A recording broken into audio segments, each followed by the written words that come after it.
ሰላም ጤና ይስጥልን ወደ ሸገር ታይምስ ቤተሰቦች እንደምናላችሁ ለታይ ዜናችን ነው ተጀመረ አበይት ነጥቦችን አስቀድመን እናስተዋውቃችሁ። በትግራይ ክልል ርዕሰ መዲና መቀለ ለሁለተኛ ቀን በርካቶችን ያስጨነቀ የታጣቂዎች ተቃውሞ ሰልፍ እየተካሄደ ይገኛል። በርካቶች እንድታሰሩ ተወስኗል እየተባለ ነው። ዝርዝር መረጃውን እንመለከተዋለን። ዛሬ አዲስ አበባ 4 ኪሎ ቤተ መንግስት እንደገቡ የሚነገርላቸው የሶማሊላንዱ ፕሬዝዳንት በሐርጌሳ ብዙዎች ተስፋ የጣሉበት የፕሬዝዳንቱ ጉዞ ነው ተብሏል። ወደ ስልጣን ከወጡ ለመጀመሪያ ጊዜ አዲስ አበባ በዛሬው ዕለት የገቡትን የሶማሊላንድ ፕሬዝዳንት የ3 ቀናት ጉብኝት በተመለከተ ዜናችን ዝርዝር መረጃ ይዘዋል። የቀድሞው የመንግስት ኮሙኒኬሽን አገልግሎት ሚኒስትር ዶክተር ለገሰ ቱሉ የዲፕሎማሲ ተልኳቸው መዳረሻ ይፋ ሆኗል። ዶክተር ለገሰ ቱሉ በዛሬው ዕለት ከፕሬዝዳንት ታዬ አጽቀሥላሴ ፊት ለፊት ቆመው ቃል የገቡትን ጉዳይ እንመለከታለን። በገንዘብ ሚኒስትሩ አህመድ ሺዴ የተመራው የኢትዮጵያ ከፍተኛ ልዑካን ቡድን በአሜሪካ ያደረገው ድርድር አልተሳካም ተብሏል። ድርድሩ በምን ጉዳዮች ላይ ያጠነጠነ ነበር? የዜናችን ሌላኛው ትኩረት ነው። በአፍሪካዊቱ ሀገር ማዳጋስካር ጦሩ ወደ ስልጣን መውጣቱን ይፋ አድርገዋል። ፕሬዝዳንቱ ደግሞ ተደብቀው ይፋ ያደረጉት መግለጫ የብዙዎች መነጋገሪያ ሆኗል። ከውጪ ለዜናችን የመረጥነው ጉዳይ ነው። ዝርዝሮችን እየሰማችሁ አብራችሁ ልትቆዩ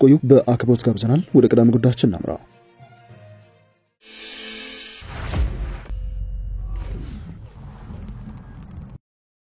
መቀለን ለሁለተኛ ቀን ያስጨነቀው የታጣቂዎች ተቃውሞ ሰልፍ የትግራይ ክልል ሰራዊት አባላት ወይንም የትግራይ ታጣቂዎች አባላት ሰልፍ ዛሬም በሌላ አቅጣጫ ሰልፍ በማድረግ ቀጥሏል ተብሏል። በመቀለና ዙሪያ የሚገኙ የትግራይ አባላት በትናንትናው ዕለት ሰኞ ከጠዋት 2 ሰዓት ተኩል ጀምሮ እስከ ምሽት መንገዶችን በመዝጋት ጭምር ሰልፍ አካሄደው ነበር። በዛኑ ቀን ምሽት የሰላማዊ ሰልፈኞች ተወካዮች የጊዜያዊ አስተዳደሩ ፕሬዝዳንት ታደሰ ወረደ ከሚገኙባቸው የህወሓትና የሰራዊት አዛዦች ቢነጋገሩም ስለተደረሰው ስምምነት በይፋ ለህዝብ የተሰጠ መረጃ የለም። ሆኖም ከስብሰባው አዳራሽ ተቆርጦ የወጣ ቪዲዮ ሰላማዊ ሰልፈኞቹ የደሞዝ የጥቅማ ጥቅምና ለቤተሰቦቻቸው መኖሪያ የሚውል የመስሪያ ቦታ ጥያቄ እንዳነሱ ለማወቅ ተችሏል። የትናንትና ውይይት ውጤት ለህዝብ ሳይነገር በዛሬው ዕለትም ከትግራይ ምስራቃዊ ዞን ወደ መቀለ ከተማ የሚያስገባው ዋና አስፋልት ከጠዋት ጀምሮ የመረጃ እስከ ተጠናቀረበት ሰዓትና ደቂቃ ድረስ በሁለት ቦታ ተዘግቶ ውሏል። የትግራይ ታጣቂዎች አባላት ሰላማዊ ሰልፈኞች አጉላና ጉርመዶ በሚባሉ ሁለት ቦታዎች መንገድ በመዝጋታቸው ምክንያት የተሽከርካሪዎች እንቅስቃሴ ሙሉ በሙሉ እንደቆመና ተጓዦችም ተስተጓጉሎ እንደሚገኙ ነው ለማወቅ የተቻለው። የተቃውሞ ሰልፈኞቹ ጥያቄያቸው ከትላንትናው ሰልፍ ተመሳሳይ እንደሆነ ከስፍራው የሚወጡ መረጃዎች ያሳያሉ። ከዚህ ጋር በተያያዘ የህወሓት ከፍተኛ ፖለቲካና ወታደራዊ አመራሮች በትናንትናው ሌሊት በተደረገ ስብሰባ የመቀለና በአዲጉዶም ቅዳሜ ዕለት በተካሄደው የተቃውሞ ስብሰባ ያስተባበሩ ያሏቸውን የታጣቂ ቡድን አመራሮችና አባላትን እንዲያስሩ አስቸኳይ መመሪያ አስተላልፈዋል ተብሏል። አመራሮቹ በተለይ ከአርሚ 22 እና አርሚ 44 በደምሮ 100 በላይ የሆኑ በጉዳዩ እጃቸው አለባቸው ያሏቸውን የታጣቂ አመራሮችና አባላትን በአስቸኳይ በቁጥጥር ስር እንዲውሉ ትዕዛዝ እንዳስተላለፉ ነው እየተሰማ የሚገኘው። ትዕዛዙ የሚፈጸምበትን መንገድ በተመለከተ ተጨማሪ ተቃውሞ እንዳይፈጠር በሚል ከፍተኛ ስጋት እንደተፈጠረም ለመንግስት ቅርብ የሆኑ የመረጃ ምንጮች ይፋ አድርገዋል። የሰዓቱ ዜናችን እንደቀጠለ ነው። ወደ ሌላኛው ጉዳያችን እናምራችሁ። አምባሳደር ለገሰ ቱሉ ፕሬዝዳንት ታዬ አጽቀሥላሴ ፊት ለፊት ቀርበው ቃለ መሃላ ፈጽመዋል። በጅቡቲ ሪፐብሊክ ኢትዮጵያ ባለሙሉ ስልጣን አምባሳደር ሆነው የተሾሙት አምባሳደር ለገሰ ቱሉ የሹመት ደብዳቤያቸውን በመቀበል ነው የቃለ መሃላ የፈጸሙት። አምባሳደሩ ከፕሬዝዳንት ታዬ አጽቀሥላሴ የሹመት ደብዳቤያቸውን በመቀበል የፌዴራል ጠቅላይ ፍርድ ቤት ፕሬዝዳንት አቶ ቴዎድሮስ ምህረት ፊት ቀርበው ቃለ መሃላቸውን ፈጽመዋል። ርዕሰ ብሔር ታዬ አጽቀሥላሴ ለተሿሚ አምባሳደሩ የኢትዮጵያና የጅቡቲን ሁለንተናዊ ግንኙነት ይበልጥ ማጠናከር የሚያስችሉ የሥራ መመሪያ ሰጥቷቸዋል የተባለው በስነ ስርዓቱ ላይ የውጭ ጉዳይ ሚኒስትር ጌዲዮን ጢሞቴዎስና የውጭ ጉዳይ ሚኒስትር ዴኤታ አምባሳደር ብርሃኑ ጸጋይ መታደማቸውን የሚኒስትሩ መረጃ መላክቷል። በጅቡቲ የኢትዮጵያ ባለሙሉ ስልጣን አምባሳደር የነበሩት አምባሳደር ብርሃኑ ጸጋይ ከጥቂት ወራት በፊት የኢትዮጵያ የውጭ ጉዳይ ሚኒስትር ዴኤታ ሆነው ከተሾሙ በኋላ በጅቡቲ የኢትዮጵያ አምባሳደር ሳይሾም ከወራት በኋላ ዶክተር ለገሰ ቱሉ ተክተዋቸዋል። ኢትዮጵያ ከቦንድ ገዢዎች ጋር ስታደርገው የነበረው ሰሞኑኛ ንግግር ያለ ስኬት መጠናቀቁ ተሰምቷል። ሲጂቲኤን እንደዘገበው ከሆነ በገንዘብ ሚኒስትሩ አህመድ ሺዴ የተመራው ልዑካን ቡድን ከቦንድ ገዢዎች ወይንም አበዳሪዎች ጋር ያደረገው ንግግር አልተሳካም። ድርድሩ ያልተሳካበት ምክንያት ብድሩ በኢትዮጵያ በኩል የሚከፈልበት ስርዓትና የጊዜ ሰሌዳ ጉዳዮች ዙሪያ አለመግባባት በመፈጠሩ ምክንያት ነው ብሏል ዘገባው። ቦንድ ሸጦ ከተለያዩ ሀገራትና ኩባንያዎች ተበድሮ የነበረው የኢትዮጵያ መንግስት በቡድን 20 የጋራ ማዕቀፍ አሰራር መሰረት በፈረንጆቹ 2023 መክፈል ያልቻለው የኢትዮጵያ መንግስት ምንም እንኳን ንግግሩ ያልተሳካ ቢሆንም የሚጨበጥ ለውጥ የታየበት ነው በማለት ድርድሩ ወደፊትም እንደሚቀጥል ያለውን ተስፋ ሰንቋል። የዓለም ባንክና የዓለም አቀፉ የገንዘብ ድርጅት IMF በቅርቡ ባካሄዱት ግምገማ ኢትዮጵያ ዕዳ መክፈል ጫና ውስጥ መሆኗን አስታውቆ ነበር።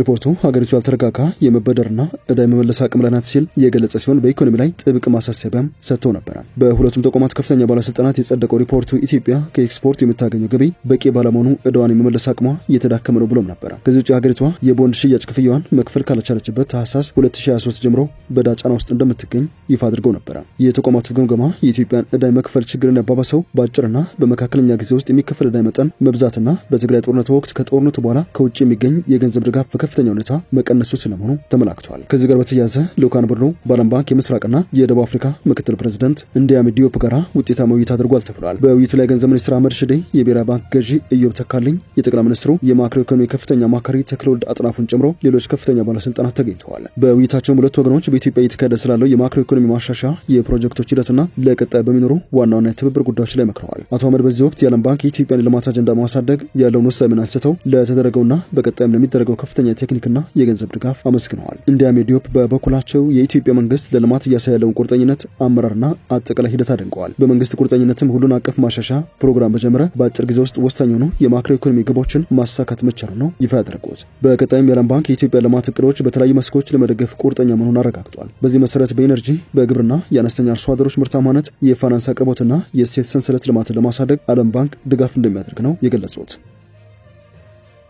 ከዚሁ ጋር የተያያዘ ጉዳይ እናገራቸው። የዶላር አማካይ ዋጋ በ7.16% ጨምሮ 148 ብር ደርሷል። የኢትዮጵያ ብሔራዊ ባንክ ባካሄደው 10ኛው ዙር የውጭ ምንዛሬ ጨረታ የ1 አሜሪካን ዶላር አማካይ ምንዛሬ ተመን 148 ብር ከ1.007 ብር ሆኖ መመዝገቡን ካፒታል ጋዜጣ ከባንኩ ያገኘውን መረጃ ዋቢ አድርጎ ዘግቧል። የአዲስ አማካኝ ዋጋ ከሁለት ወራት በፊት በ9ኛው ዙር ጨረታ ከተመዘገበው 138.2 ብር አማካይ ዋጋ ጋር ሲነጻጸር የ9 ብር ከ90 ሳንቲም ወይንም የ7.16 በመቶ ጭማሪ አሳይቷል። በዛሬው ዕለት ማክሰኞ ጥቅምት 4 ቀን በተካሄደው የውጭ ምንዛሬ ድልድል 31 ባንኮች የውጭ ምንዛሬ በማግኘት ተሳክቶላቸዋል። የውጭ ምንዛሬ በጨረታ መቅረቡ የገበያውን መረጋጋት ለመደገፍ ያለመ መሆኑን ብሔራዊ ባንክ ገልጿል። ባንኩ የውጭ ምንዛሬ ገበያውን ለማረጋጋት በሚያካሄደው ተከታታይ ሂደት ለ10ኛው ዙር የውጭ ምንዛሬ ሽያጭ ጨረታ 150 ሚሊዮን ዶላር እንደሚያቀርብ ማስታወቁ የሚታወስ ነው። ብሔራዊ ባንክ የውጭ ምንዛሬ ገበያው በሚፈቅደው ጊዜ ጨረታዎችን ማካሄዱን እንደሚቀጥልም ይፋ አድርጓል።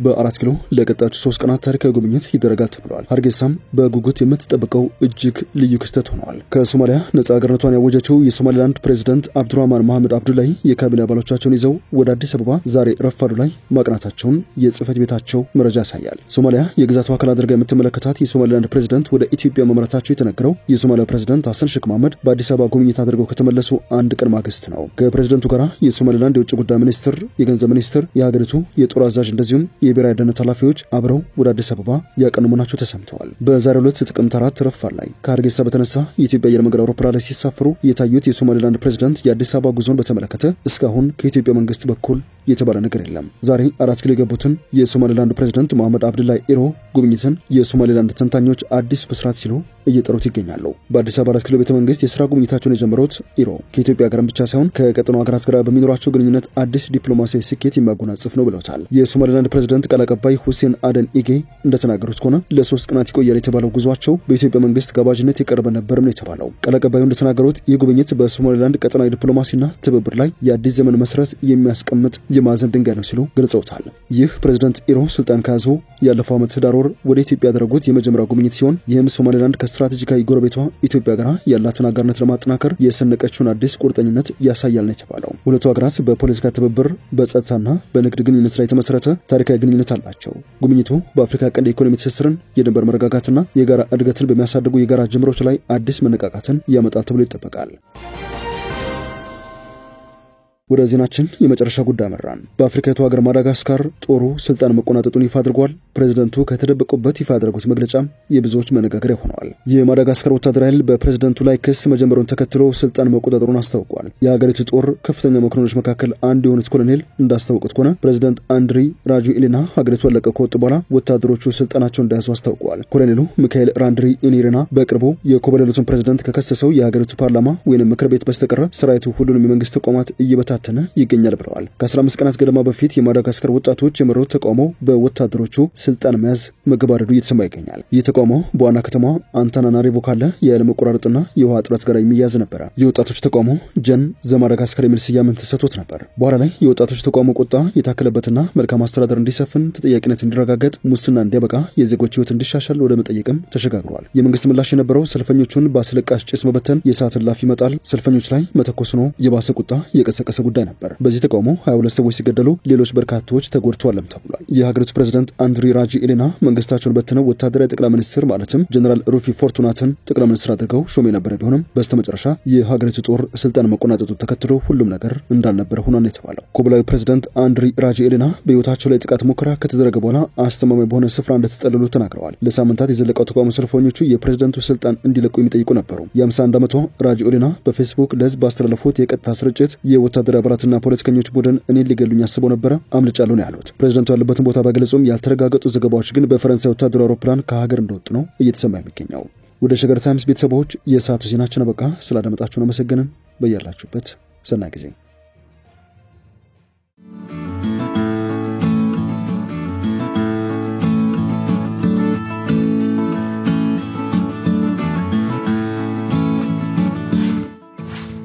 ሸገር ታይምስ ሚዲያን ሰብስክራይብ በማድረግና ደወሉን በመጫን ይከተሉን።